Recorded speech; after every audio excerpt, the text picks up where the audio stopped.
Hey guys, Paul Reddick here, and this is my favorite new baseball tool. And we don't throw it, we don't catch it, we don't field ground balls with it, we don't catch pop-ups with it. But it's actually a tool that I think can completely change the direction of your team. So this was taught to me by a friend of mine, Howard Ashkinos.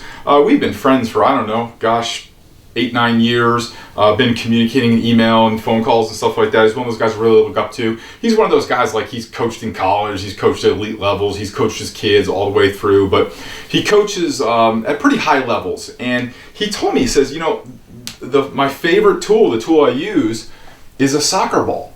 And when you hear this, like, baseball people perk up, like, oh, what does he use the soccer ball for? Is it some kind of hand-eye coordination drill or some kind of, reaction drill? Or and here's how he uses it. He keeps this and 4 cones in his bag, 4, like little red cones. And he says after his team plays a tough game, whether they played well and lost or played bad and lost, it doesn't matter, right? If the team just had a tough game or had a tough day, what he does is he takes the team out to the outfield, sets up 4 cones, divides up teams, and rolls this soccer ball out into the middle of the 2 teams, and they play soccer. And he says it accomplishes a few things, 3 things. Number 1 is it gives him time to separate the parents from the kids, because he's coaching at a high level, and you know how it gets, right? Parents want to immediately, coach their kids or a mistake and stuff like that. So it just gives the parents some time to cool down. Number 2, it gives the kids time to cool down, right? Because the kids know they lost, they know they played bad, or they know they played well and lost, or whatever. It's just a tough day.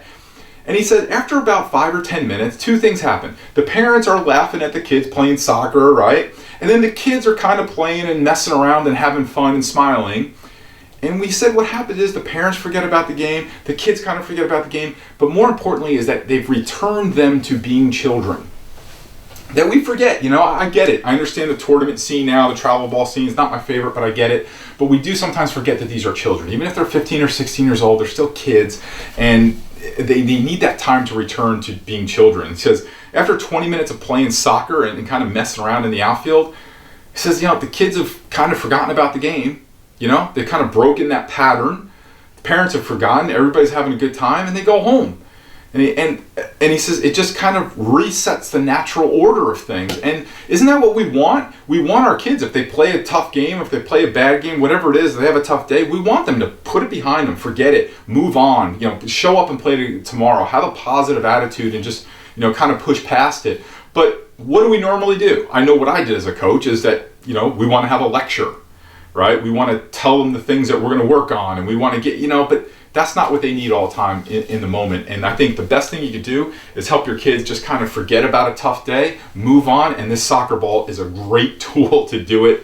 It's a pattern interrupt. It's one of the best things I've ever seen. So get one of these go on Amazon, get a soccer ball, 4 cones, put it in your bag. If you want to listen to the whole podcast episode of Baseball Dads where Howard talks about this, we'll link it up right below this video. But man, this is just my favorite. I love things like this. If you've got something like this, if you've got a tip or a trick or something that you do, please email it to me at 567pitcher@gmail.com, because I love these things. We'll share it with our community. So Howard, thank you very much for this great tip. I know now you're going to see a lot more soccer balls out on the field, and this is going to help our kids move on, bounce back, and just come back and play better and have fun with the game of baseball. So check out the podcast down below, guys, and send me an email, 567pitcher@gmail.com, and tell me if you got a cool tip like this. Take care.